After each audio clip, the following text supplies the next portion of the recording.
ये देश के सबसे गुंडे जो अपने आप को ये राष्ट्रभक्त कहे हैं, राष्ट्रभक्ति इनमें 1% भी नहीं है। जोर देगा अखिल भारतीय किसान सभा है। हम ये जो किसान हैं, मजदूर है, किसी भी जाति के हैं, किसी भी धर्म के हैं, हम उनके साथ हैं और उनके साथ खड़े रहेंगे। और जरूरत पड़ी जाए हम मेवात का किसान मोर्चा, मेवात का दौरा भी कराएंगे। और जरूरत पड़ी जाए इन साथियों के लिए, किसानों के लिए, मजदूरों के लिए हम आंदोलन भी शुरू कराएंगे। और ये जो गुंडे हैं, जो गोरक्षा अपना आपको कहते हैं, और ये हिंदू परिषद की जो बात करते हैं, बजरंग दल को बात करते हैं, हम इनकी कड़ी शब्दों में निंदा करते हैं। आप क्या कहना चाहोगे सर? वो ये भी तो इंटरव्यू दिया उसने जगविंदर देखो, पटियाला जी को। आपको पहले भी कह चुके हैं कि ये सरकारी ही आदमी है और सरकार के आशीर्वाद से ही सब बातें हो रही हैं। जब वो इंटरव्यू दे रहे हैं आज भी इन परिस्थितियों में, तो स्वाभाविक बात है भाई, या तो गृह मंत्री जिम्मेवार है या मुख्यमंत्री जिम्मेवार है। यदि उन्हें पकड़ के राजस्थान पुलिस के हवाले करे तो 302 का अपराधी है और वो इस तरह की बयानबाजियां करता है, तो इससे स्पष्ट होता है कि ये सरकार की मिलीभगत है। अच्छा मास्टर जी, कल जींद में है जो हिंदू के जो ठेकेदार हैं, उन्होंने एक बड़ी रैली निकाली और वहाँ पर नारे क्या लगाए गए, मैं आपको नारे बताता हूँ। इस देश में रहना है तो जय श्री राम कहना है। मतलब अगर इस देश में रहना है तो कोई भी कड़िया किसी भी जात का, किसी भी धर्म का, उसने जय श्री राम कहना पड़ा।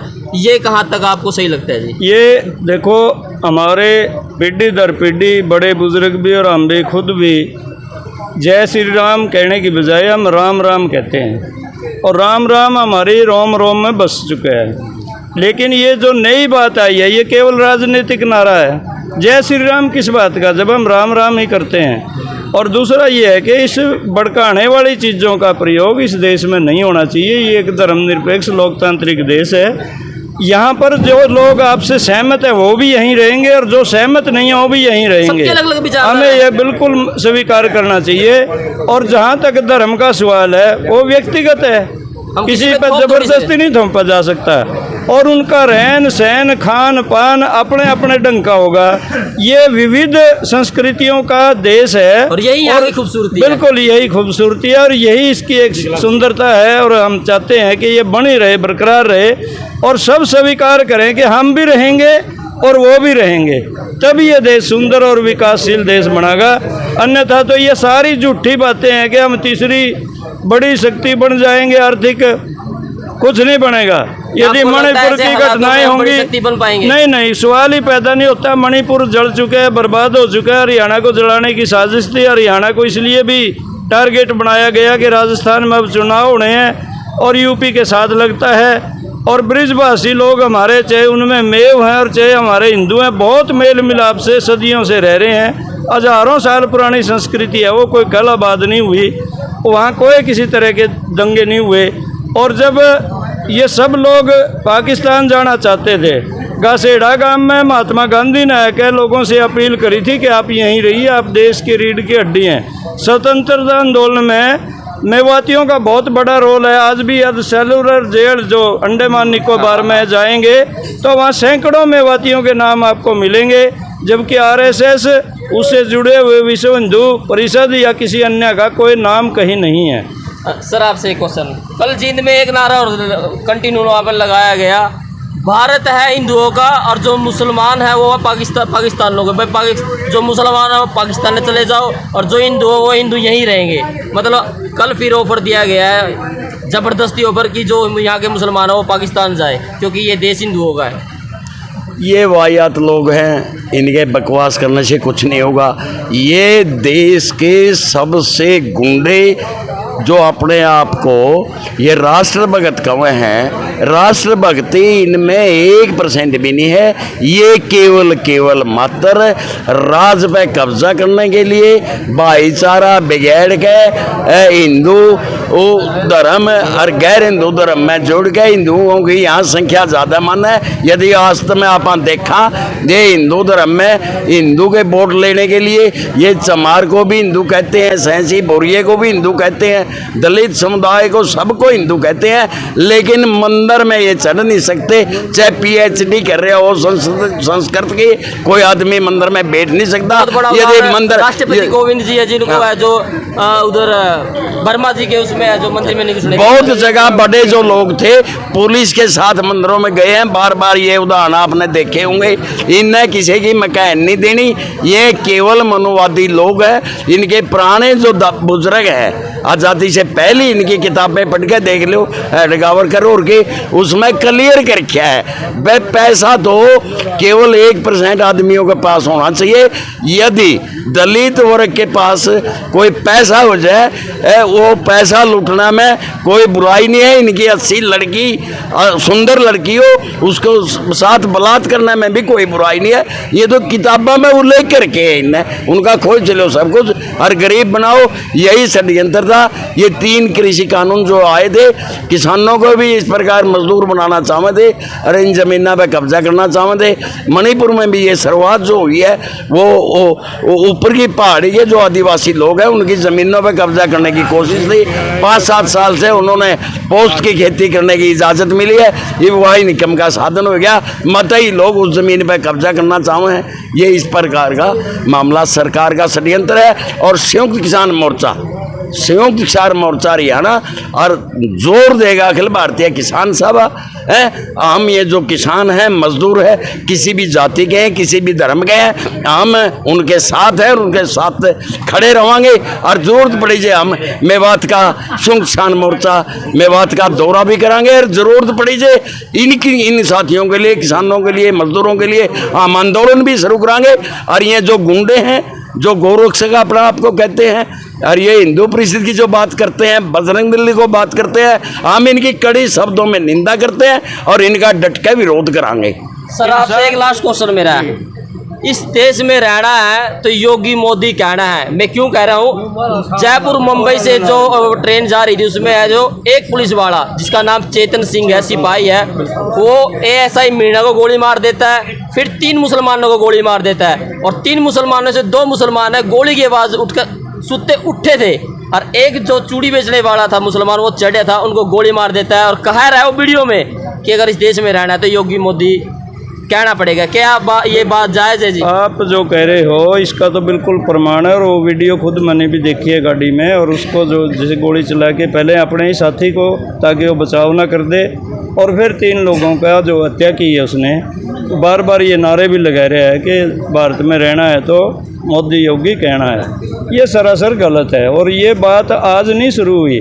जो आप जैसे बुद्धिजीवी लोग कहते हैं कि माइंड वॉश हो गया, वास्तव में वो अंधभक्ति कह सकते हैं, आप माइंड वॉश कह सकते हैं। एक रोजगार शुदा इंसान उसका माइंड वॉश इतना कर दिया कि वो अपने हथियार से 4 लोगों का मर्डर कर देता है, तो स्वाभाविक है कर तो उसका भी नहीं बसेगा। और वो 3-4 घरों के ताले लगवा चुका, उनके कमाने वालों को खपा गया। तो ये बात राज ने भी समझने की ज़रूरत है। यहाँ मोदी योगी नहीं, यहाँ तो एक ही नारा होना चाहिए कि हम इंसान हैं और इंसानियत के लिए लड़ेंगे और इंसान को इंसान की तरह देखेंगे। लेकिन यहाँ कोई जाति धर्म नहीं, गोली मारी जाने लग रही है। बिल्कुल सरासर गलत है। और मोदी योगी ने स्पष्टीकरण देना चाहिए कि हमारा नाम लेके ऐसी घटनाएं क्यों हैं, या फिर इनका हाथ है।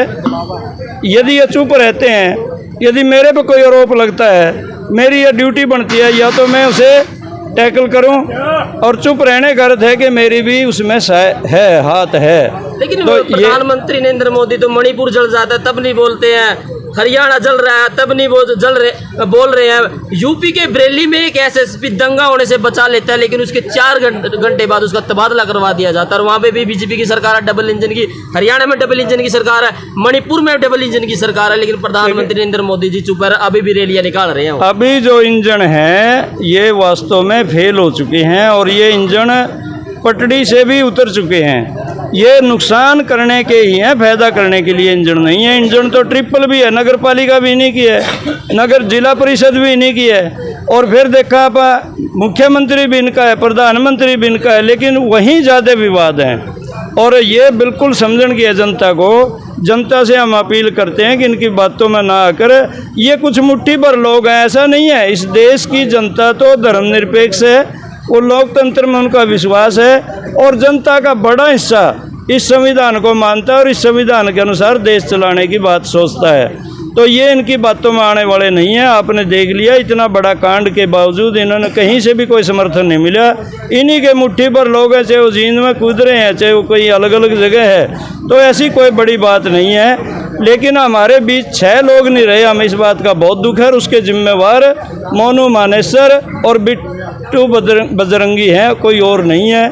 हमारे नौजवानों को भड़काया कि इन्होंने ये काम किया। और नौजवानों से खासकर और उनके अभिभावकों से मैं फिर दोबारा अपील करता हूँ, अपने बच्चों को संभालिए, अपने परिवार को संभालिए और इनकी संगत से बचाइए।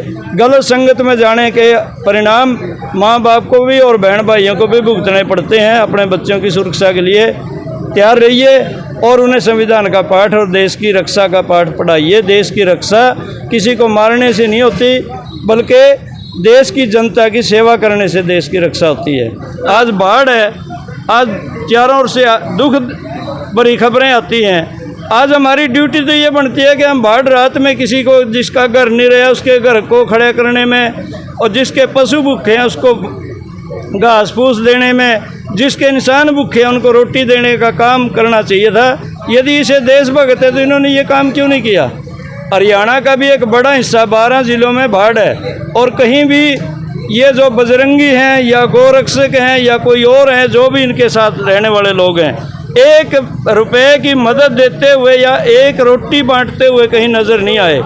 और ये उम्मीद करते हैं अब किसान हमारा साथ नहीं देते, क्यों देंगे हम साथ। आपने कितना साथ दिया था वो ये हमारा। कह रहे हैं सर, मीडिया पे जो छोटे इंस्टाग्राम है, फेसबुक, सब पर इनके मैसेज वायरल हो रहे हैं कि जब किसान आंदोलन था तब तो बोले हम सब किसान हैं, अब वहाँ पे दंगे हो रहे हैं, अब हमारा साथ नहीं दे रहे, क्यों नहीं दे रहे। ऐसे ही जाटों के बारे में कहा जा रहा है। हम क्यों देंगे उनका साथ, उन्होंने हमारा कोई साथ दिया नहीं, दे भी चाहे, गलत का क्यों देंगे हम।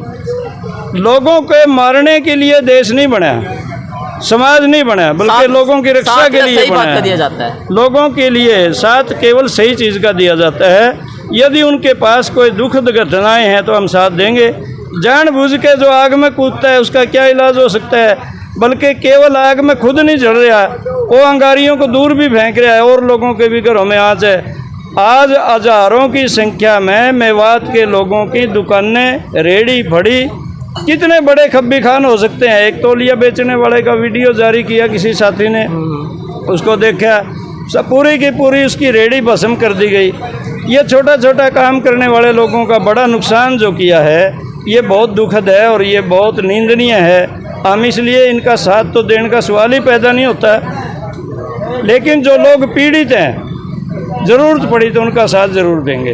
अब पूरा किसान यूनियन है, शांति की अपील अपने किन शब्दों में है जो देंगे।